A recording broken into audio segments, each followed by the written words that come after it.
And welcome everybody to the Service Box. It's Thursday evening, 9 p.m. Eastern. My name's Tim Backers, joined, of course, by TJ Bomba, the commissioner for the LPRT. We have two special guests tonight, TJ, two legends, Kerri Wachtel and Cheryl Gudinas. Thank you both for joining us. If you wouldn't mind, just share a little bit about yourselves and how you got into racquetball and what you're doing now. Go ahead, Kerri. Okay. I started playing racquetball when I was a junior in high school. My mom played forever in the 70s and 80s, and I was a tennis player in high school and started playing her just for some extra exercise, and found that I actually was starting to excel faster in racquetball than I did in tennis, and then started playing some tournaments in Ohio, and making money when you're in college was very appealing. So that's kind of what got me started in racquetball. Now I quit playing about 6 years ago. I'm a mom with 3 kids, enjoy watching them play sports. I'm very active playing tennis and platform tennis and enjoying that, but missing racquetball and hoping that the US Open this year will be back so I can come and see the last hurrah, 25 years from the start. And I started in high school. I was in the choir, a freshman, and went to all the senior performances. And I had a crush on this senior that was in the a cappella choir named Joe Albion, and found out he worked at a racket club. And I told my dad, I've got to join the club. And he was like, what? You don't even know what racquetball is. And I went to the club. You know, I joined to the club, and Joe would take my membership card and never knew who I was at all. And then some of the people at the club just, you know, I'd hit by myself, and some of the open men said, you know, and open women said, why don't you come and hit with us? And next thing you knew, I was, you know, playing my first D-level tournament at the Napier Olympic Club. And I think that was probably in 83. And I was playing the pro tour. So, and didn't stop until 2015. So that's kind of my story, but I'm looking forward to the US Open as well. And, you know, seeing Kerri and seeing all the other folks that have participated in that event over the years. And if you're just joining us, we'll have some questions for both of you later from the fans watching. So if you're watching and have a question for either of these two, just put it in the chat box and we'll get it to them in a little while. But first, I'm going to hand it over to TJ. She's got a fun little segment. She's going to ask some questions of you guys. All right. So what I do here in the beginning is just some rapid fire questions.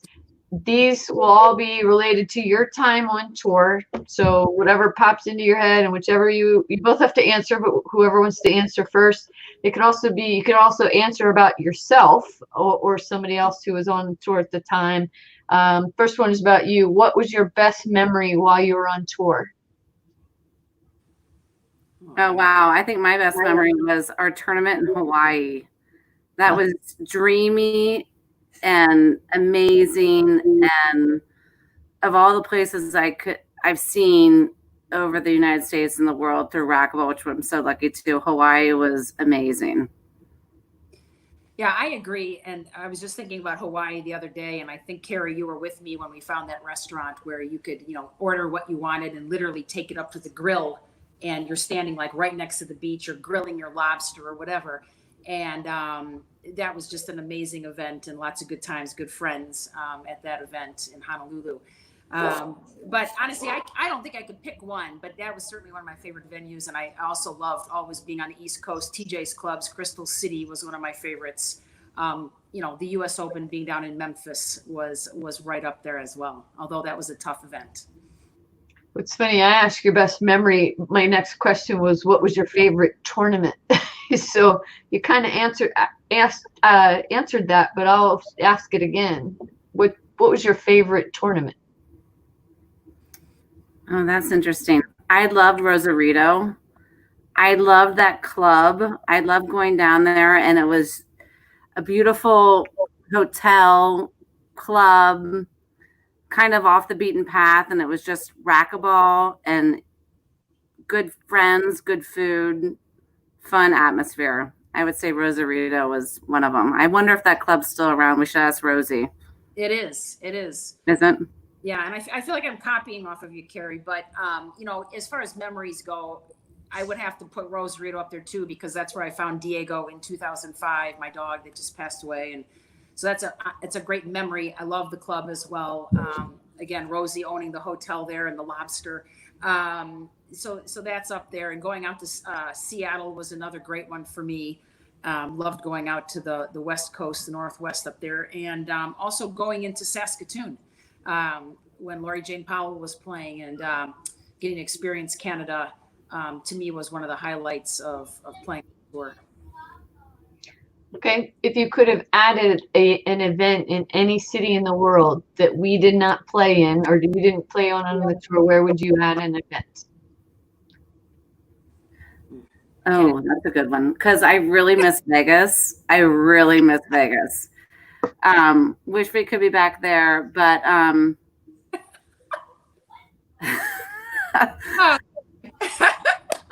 In Vegas. another. I don't know.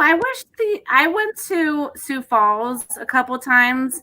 That was a great tournament. I wish that the LPRT could have been there a little bit more present.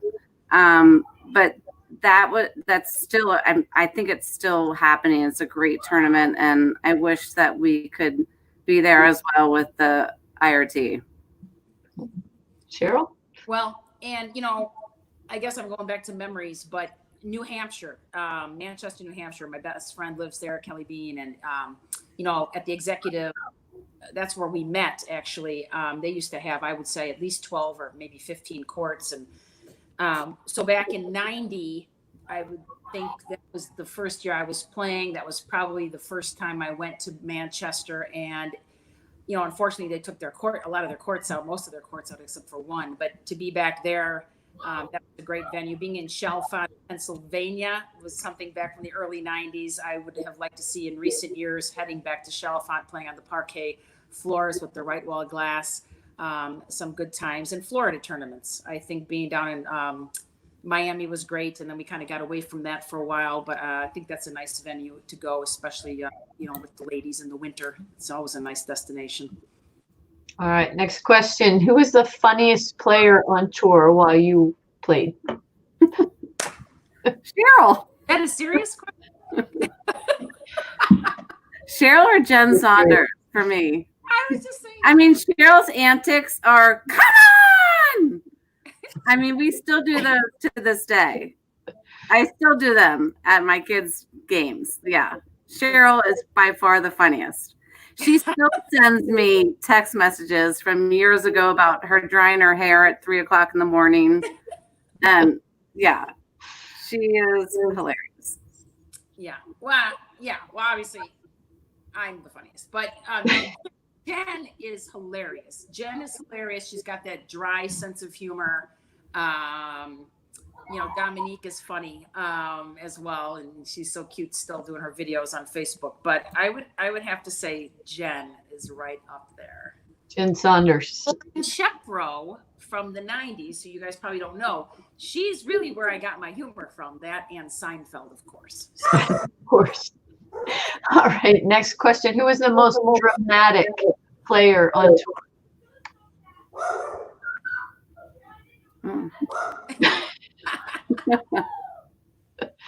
Oh man, dramatic. Define drama. I mean, there's all sorts of ways. Rapid questions. Quick answer. When Maria Vargas was a junior, she would hit the ball and fall on the floor a lot. So Coach Kelly Bean and I referred to her as the dramatica, and she probably doesn't know that.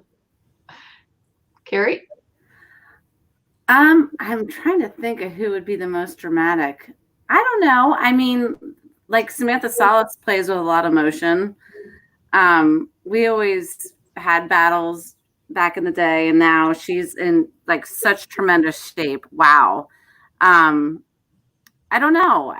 Cheryl's dramatic. Like I knew all her antics though, so it didn't really faze me very much. All right, next question. Who argued with the referee the most? Who what? Who argued with the referee the most? Not me. Kerri and we know the answer to this.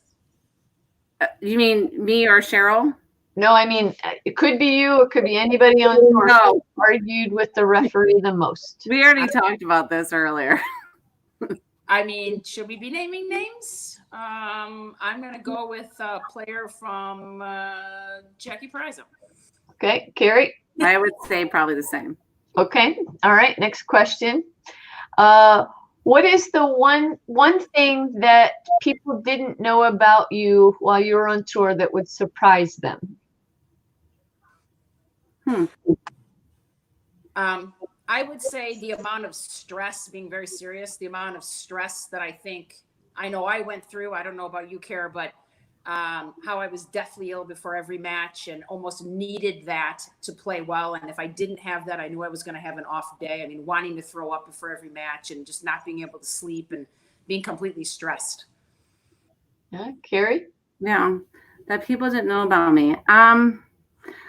Sometimes when I would land at a tournament, I knew I wanted to play my best because I was there for that reason, but I could not, especially when I started having children, I could not wait to get home. And that was hard. That was a hard balance for me to like be focused. I was there for a reason, but I also missed my kids, my husband. Yeah, that's good. Last question. If you had one wish for racquetball, what would it be? Past, present, anything. One wish. Well, for me, racquetball has given me so much in my life. It has opened doors of opportunity. Even right now, the job that I have right now is because of racquetball. It's opened doors athletically with me in other sports. I've seen parts of the world forever that I feel like I owe so much to racquetball that I hope that this sport can grow and grow and grow, and people across the world know how great it is because it's been so good to me in my life. I mean, I met my husband playing it. So yeah, I owe a lot to racquetball. Sure. Yeah. And I could say similar.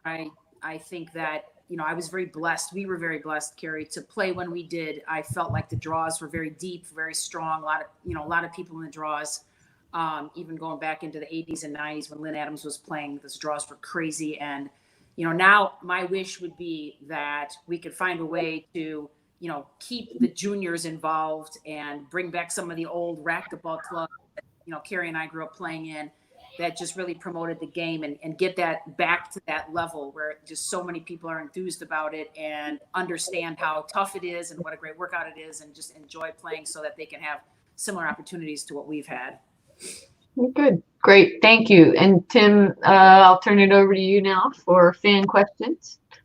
All right. Thank you. And one of the questions that you asked, TJ, was where would either of you love to play? If you could play anywhere in the world, a tournament anywhere in the world, where would you play? And neither of you chose anywhere outside of the US. I was a little surprised by that.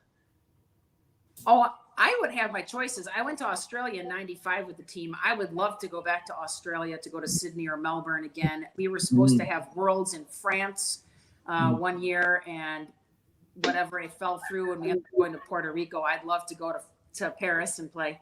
That would be great because I've never been out that way. I even think Fran used to do, I don't know if she still does, but those camps in Aruba. That'd be really fun to go. Does she still do those? I don't think so. I don't know.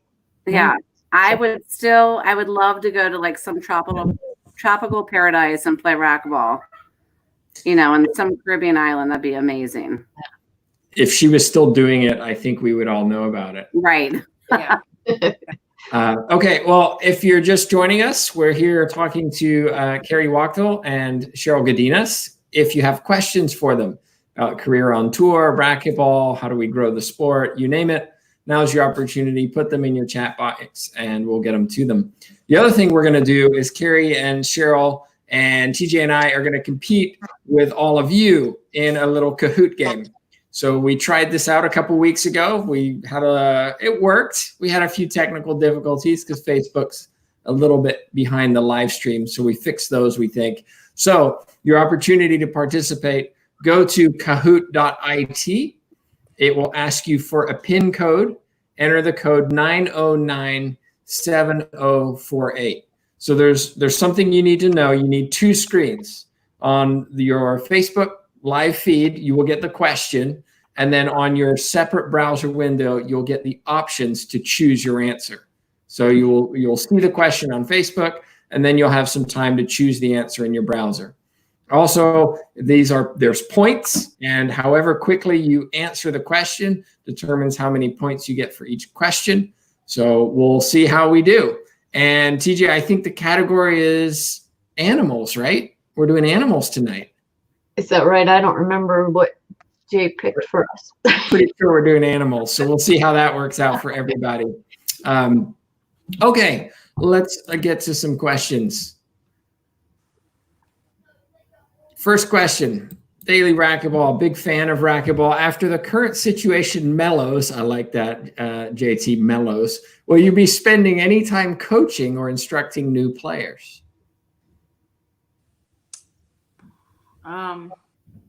For me personally, yeah, I mean, I have a couple of young men here that want to start focusing on the Pro Tour, and they asked me prior to this if I would help them out, and then obviously that was put on hold. So yeah, my intention would be that I would like to do that again when I have time, certainly. For me, what is kind of sad around here is that the clubs that I grew up playing, there were two, have closed.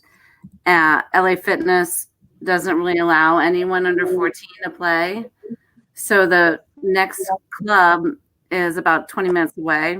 I would love to do something if I could to teach juniors or new people that wanted to play. I just haven't really seen many people wanting to reach out, but I know that Cincinnati has a lot of Andy Callback that are really trying to still grow racquetball in this tri-state. And so I'd be happy to encourage any new players to play, and I would definitely be there to help out. Yeah, and we're in the same boat here, Tim. Glass Court is the club that has stood the test of time, trying to battle the LA Fitnesses. And certainly there are a lot of people here in Illinois that are fighting to, keep the juniors involved with Junior Team Illinois. And, they do a really, really good job. Cheryl Kirk and Andy Peacock and Carolyn Vasquez. So certainly I think that's a great project right now. If I can follow up, a lot of the discussion over the last couple of months has been revolving around outdoor racquetball because it's a little bit more separate. There's less physical contact in a closed environment. Do you foresee that outdoor racquetball, where juniors are more likely to get on courts, is an avenue where we can pursue growth? Sure. I mean, I missed the back wall in outdoor. I have no clue how to play that game, but yeah, I think that's a great idea. Off of the pandemic, I think that a lot of people are already thinking of transitioning just because they miss racquetball so absolutely, I think that's a good avenue. Yeah, I know in Cincinnati there are a couple outdoor racquetball courts. They're not very close to where I live, but I know people are playing out there, just weather dependent too, in the northern states. But I'm hoping another thing also that I wish, I have twins who are 14 and they're very into being social with their friends, and they gravitate towards sports that all their friends are playing, whether it's volleyball in the fall, basketball in the winter, or lacrosse in the spring. I just wish we could make it so that it was more of something that it was a school-friendly sport where we could get a bunch of friends to play. I think my girls, being 14, would eat that up in a heartbeat. Herb Garcia asks, hi, Tim and TJ. Hope all is well. All is well, Herb. Thanks for joining us again. Appreciate your questions each week. Cheryl and Kerri, unfortunately, I didn't see, due to technology, I'm sure, Although I don't know, if you YouTube, you might find some matches. Just wanted to ask them both their thoughts on Paola. I mean, what can you say about Paola? I have the utmost respect for her. We have a great relationship. I saw her in Boston, and I'm on her side, you know, and Samantha and all those girls. I mean, it's just been a joy to watch all of them grow up from juniors, coaching against them and, you know, playing against them, and now seeing what they've become. And Paola works her butt off, which is exactly what you need to do if you want to be number one in the world. And I don't think I've ever seen anybody work harder than Paola Longoria. I'm very proud to know her, be her friend, and have been on the court with her. And I'm the greatest ever to play, and no one is going to ever outdo what she has done on the court. I totally agree with Cheryl. I've been lucky to play with Paola even when she was in her prime, and I think I've beaten her a couple times, which was very lucky. She is amazing. Her parents and her family are amazing. I wish her nothing but the best. Even every so often we send an email or a chat through Facebook, and it's so great to catch up with her. And Samantha and all the new girls that are coming up that I really don't know. I just wish everyone the best because, like I said before, racquetball has been such an amazing part of my life, and I hope it is for all of them too. But Paola is she's a gem, and I continue to wish her well, and everyone else who's continuing to play the LPRT. Well, Cheryl, I'm going to keep it with you because we might have somebody you know asking, who's your favorite significant other of a player on tour? My favorite significant other of a what does that mean? Chris Wachtel. What? Think hard. I have no idea. I'm assuming it's an inside joke, so clearly confused. We'll move on. Of a player on tour. We will say that Jen Saunders has been watching as well, so now's your chance to maybe share a little story about Jen on tour. Do you have any? Oh my God. Well, you know, Jen. Yeah. I'll tell you this. I remember, you know, we've had some battles, and she's been a great friend. I mean, one of my favorite people on tour, really. And we had some battles, and I just remember, you know, some kind words that she said to me after I came off my knee surgery. And she had beaten me in 3 straight out in California, and she was very gracious about it. And then when we played later, I want to say in the Dominican, I remember playing out of my mind. And she was one of those people that her style just kind of drove me crazy. You know, the soft pinches into the left corner, and just a great shot maker.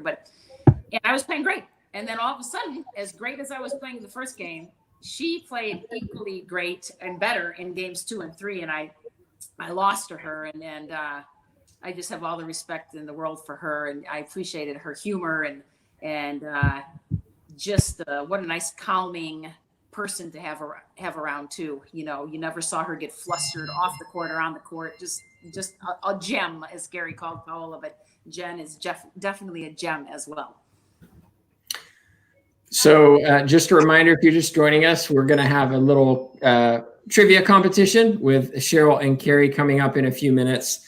Make sure you go to kahoot.it.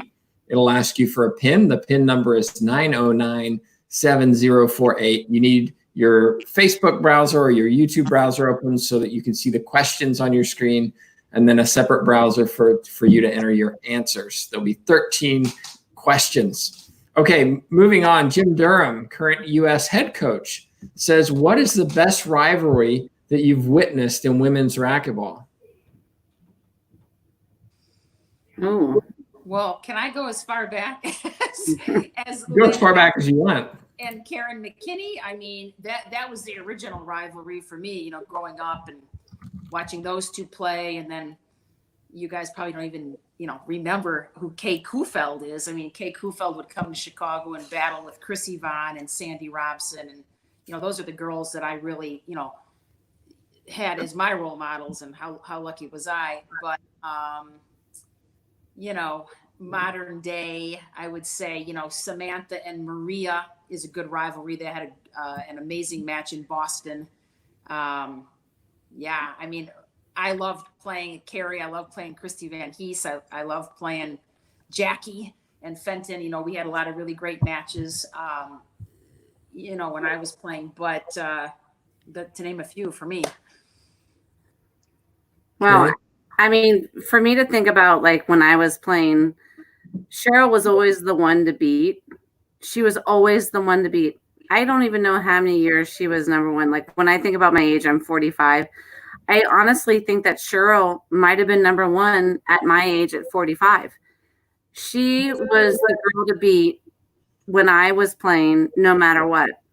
And she was always gracious and always rooting for me if I even beat her. I mean, I think about that now. Like, when I play tennis, it's so funny because I play matches on Thursday, and my husband always makes fun of me because I'll be nervous for a match, and he's like, "Kerri, you are paying to play tennis. You are not getting paid to play tennis."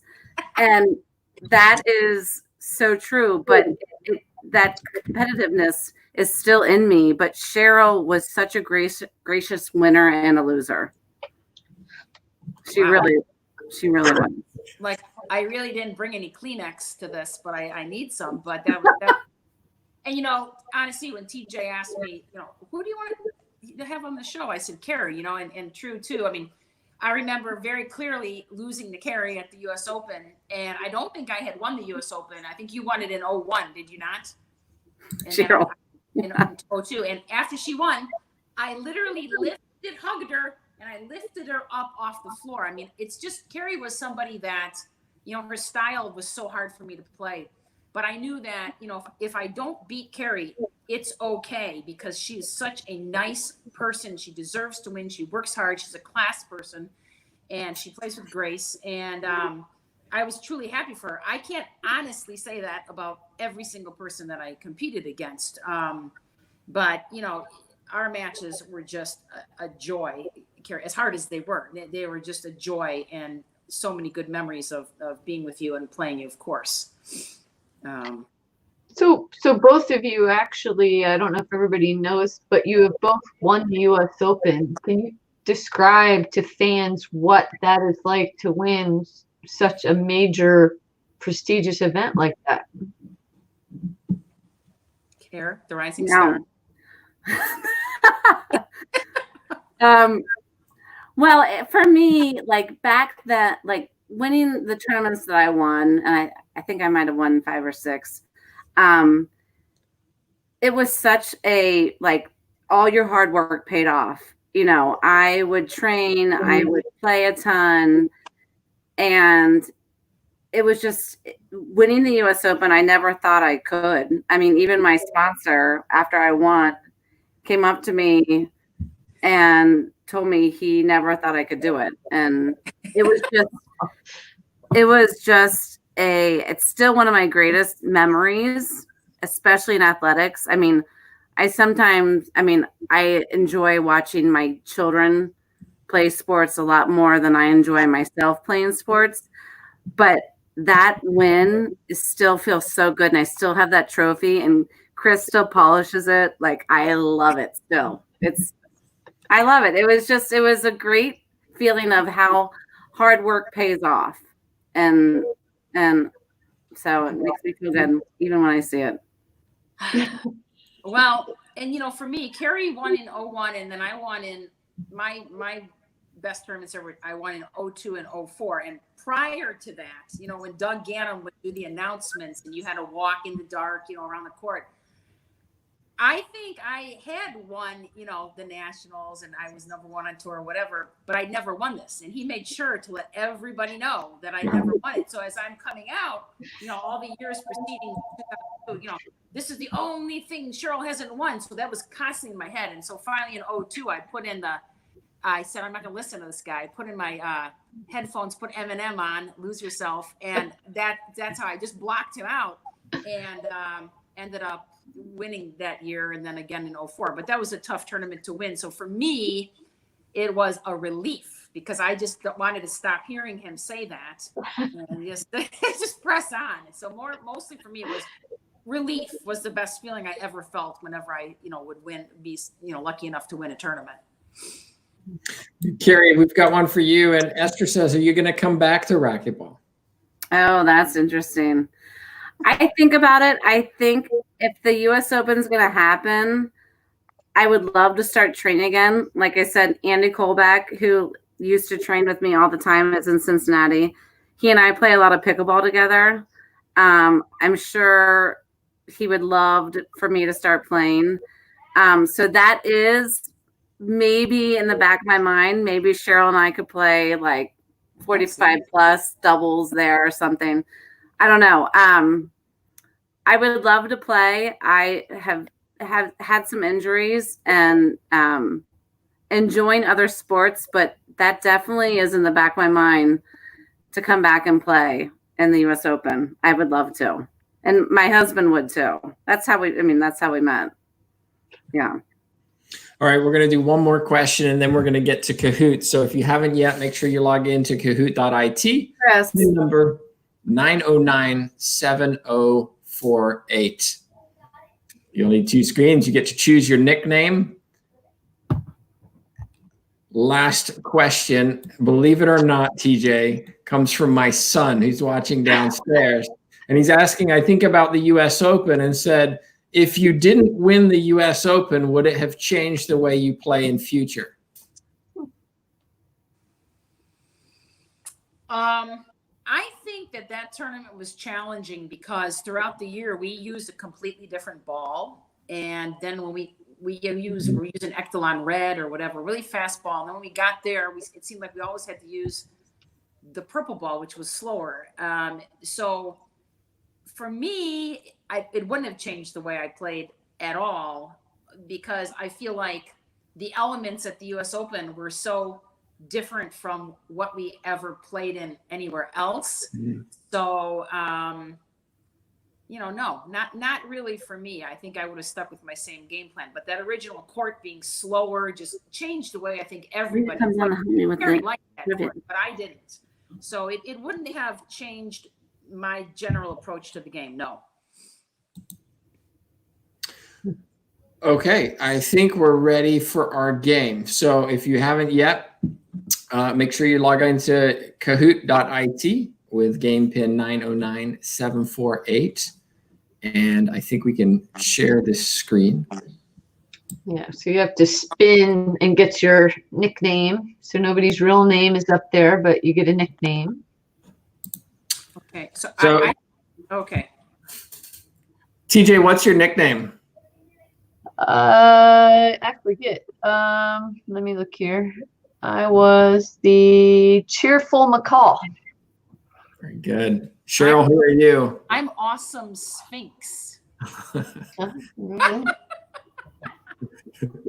I have managed to be the Wise Sloth, which I think, that pretty much identifies me. I think. Kerri, are you in? You ready to go? I'm in. I'm Majestic Koala. Majestic Koala. Okay. All right, Jay, we're waiting on you. Take it away, my friend. So are we typing in answers or yelling them out? No. There will be options on your screen that you choose, you click. Oh, golly. So we should explain to everybody, you're going to watch the screen that has all of us on for the question, and then you choose your answer on your second device. Oh, gosh. Okay. And also a reminder that the faster you choose the right answer, the more points you get. Okay. I think if you can't identify that by now, you're probably not going to get it right. We have, it's a little longer. We delay it a while because of Facebook is delayed. And so we want to make sure everybody watching participates and gets in and is able to answer the questions as well. So on mine, it's saying slow and steady wins the race, but I had already hit the appropriate answer for this.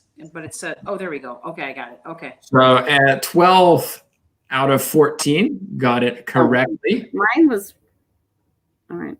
All right. Tallest land mammal is the...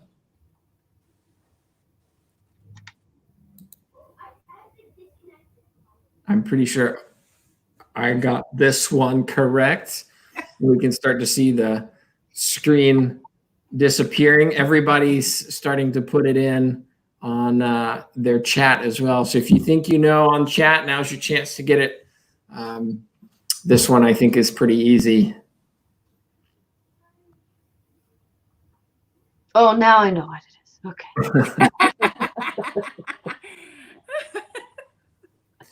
When we did this with Paula, it was our first time trying it, and it was general trivia, and some of the questions were just insane.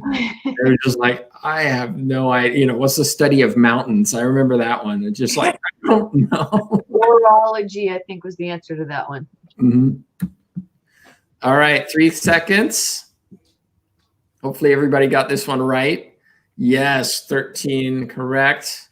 Let's take a look at the leaderboard. Why Sloth is in the lead. Red Glider. Fourth place. I got both of them right. So that makes It's how quickly you do it as well. What is the biggest animal that has ever existed? Oh, jeez. Okay. Oh my God. Oh, ever exam.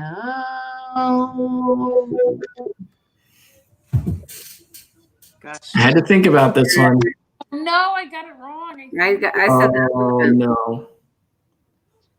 Yeah, I'm pretty sure. I don't think the Titanosaur is an animal, is it? Is it real? I think so. It's a cool name though. I chose not this. So it looks like, Crap. so that's question 3 of 13. 15 seconds to go. You told me the faster the better, so I jumped the gun and I didn't wait for the picture. Well, it would have been great if you had gotten it right. I thought it was an elephant. And just because I gave you good coaching instructions, don't blame the coach for poor execution. So blue whale, 1 for elephant, 1 for Titanosaur, and 3 for T-Rex. Need to stop watching Jurassic Park. What animal accidentally plants thousands of new trees each year? These are getting tougher. Baboon, gorilla, squirrel, or hippo? Oh, it's so pretty.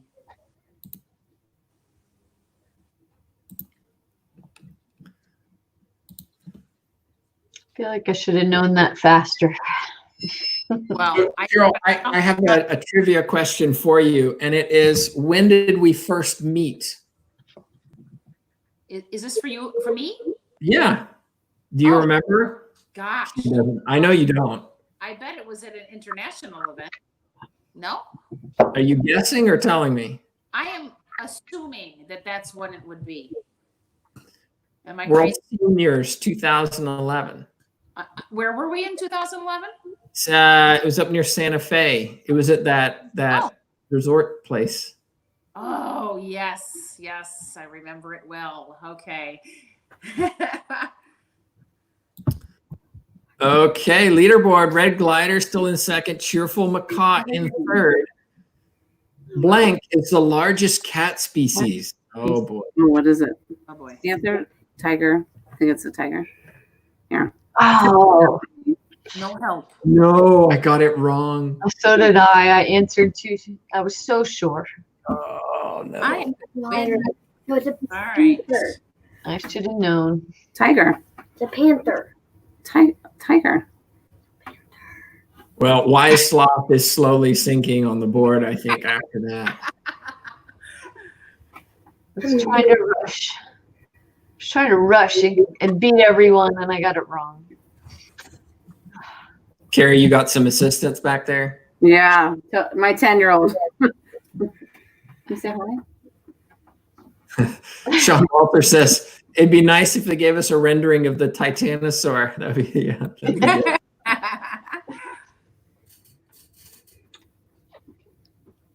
Meanwhile, Bert is snoring, laying his All right, next question.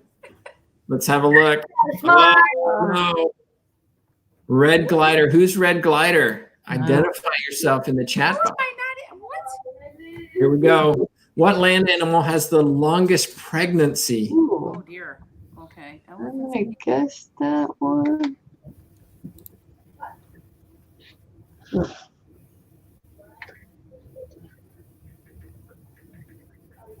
So if I would have went with my guess right away, that time I would have got it right.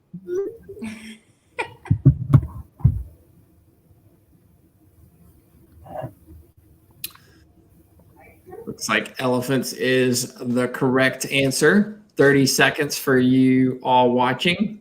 We're playing with the time here. Last time it was too short. This time it's a little too long. So, Goldilocks. TJ, where's your rapid fire questions? Let's go.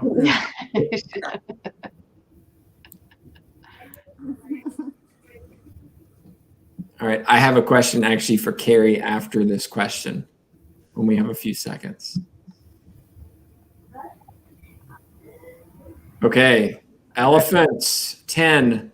On 8. Change on the leaderboard. A group of blank is called a parliament. Ooh, I know that.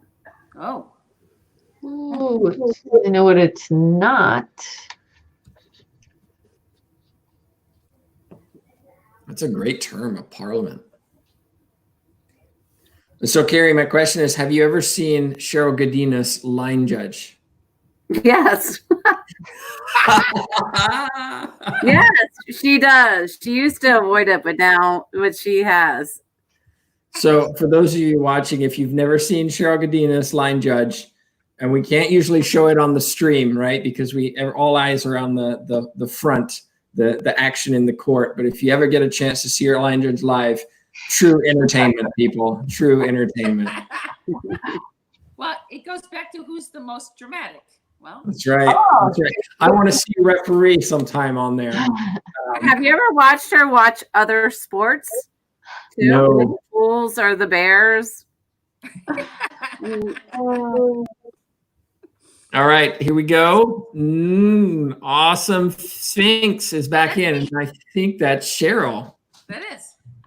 What is The only mammal that can fly? Squirrel, opossum. Well, I think it gave us the answer straight away. Now, how quickly can you find bat on your options? I didn't find it quick enough. Well, here's some bonus trivia on that last one. Do you know what a group of crows is called? What? Do you know? No. Anybody? No. They're called a murder. That's right. Oh, you're kidding. Yeah, oh dear. it's bonus trivia. Oh my gosh, that's not good. We did get a question while we were doing this. Sean says, did you enjoy judging? Ever have any issues with judging? I honestly enjoyed it, and I feel Let's come back to that because we're almost done here. We'll get to the next question. Oh, somebody picked possum. Awesome. Sphinx is moving up. Just an observation. What animal can only eat when its head is upside down? Flamingo, ostrich, swan, emu. I don't know. Oh, wow. Answered too fast again. The 2 times I did it. No, I picked it. Yay. I did not know that. I do know, and somebody can correct me if I'm wrong, but the flamingo is pink because of the food that it eats. It's not naturally a pink animal.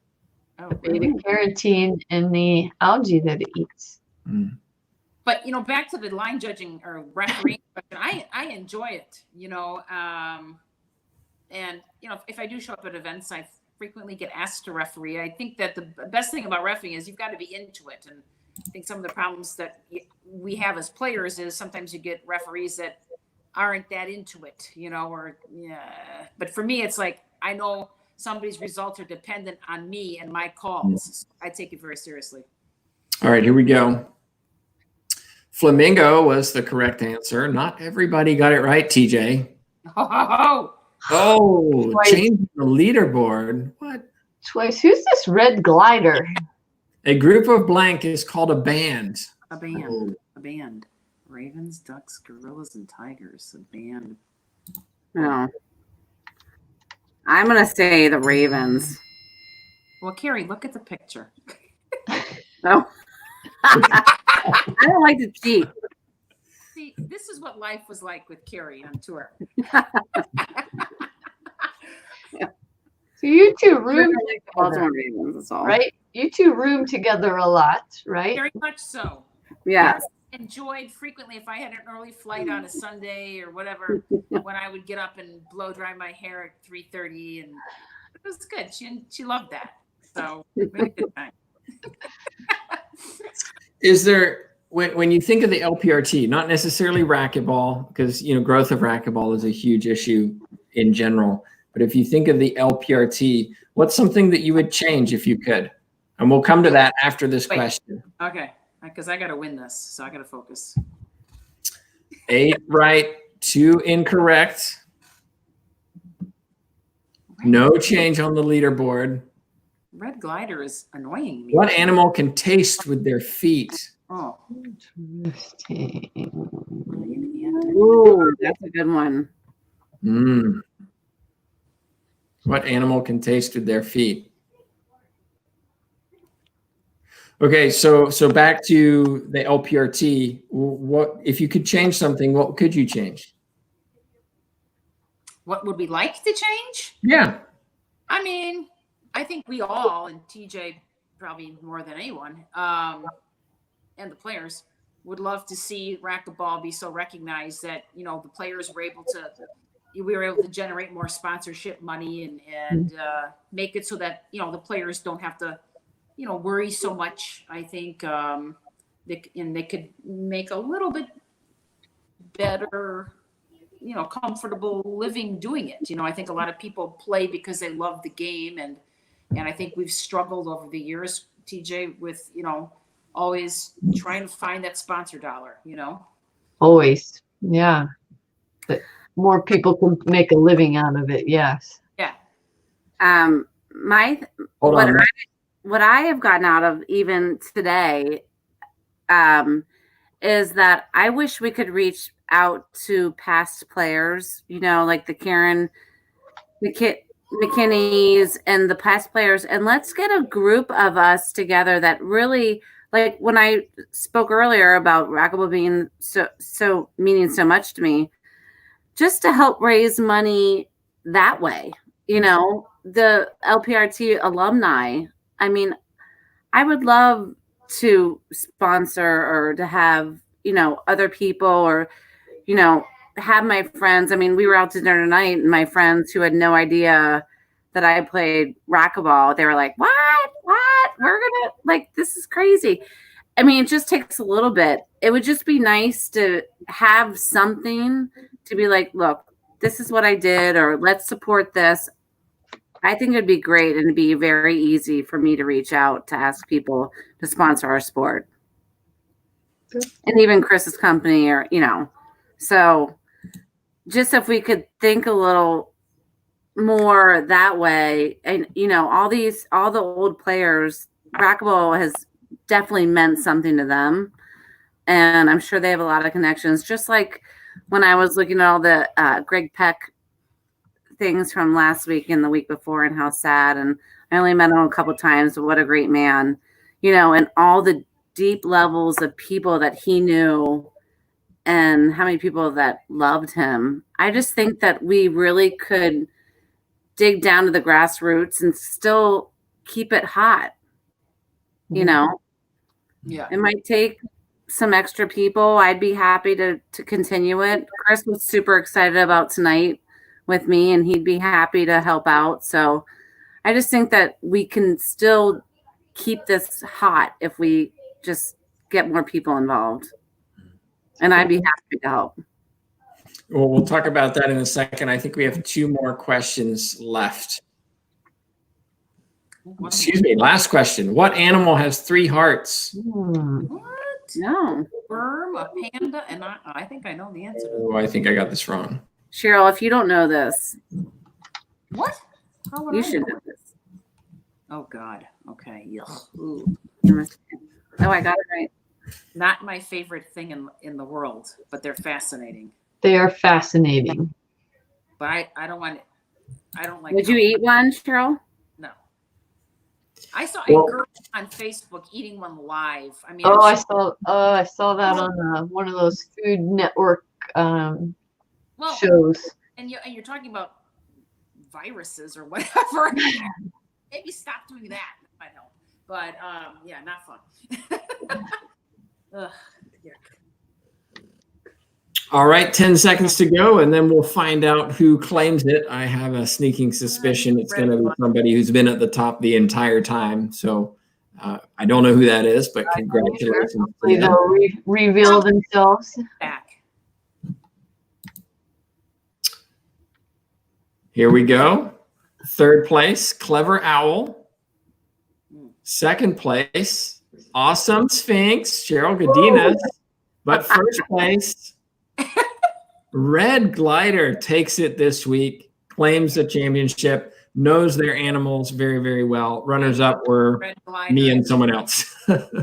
All right. So thank you all for taking part in that. Hope you enjoyed it. One of the things that we should talk about at TJ real quickly is sponsorships, because Kerri was talking a little bit about it. Can you just give us a little overview?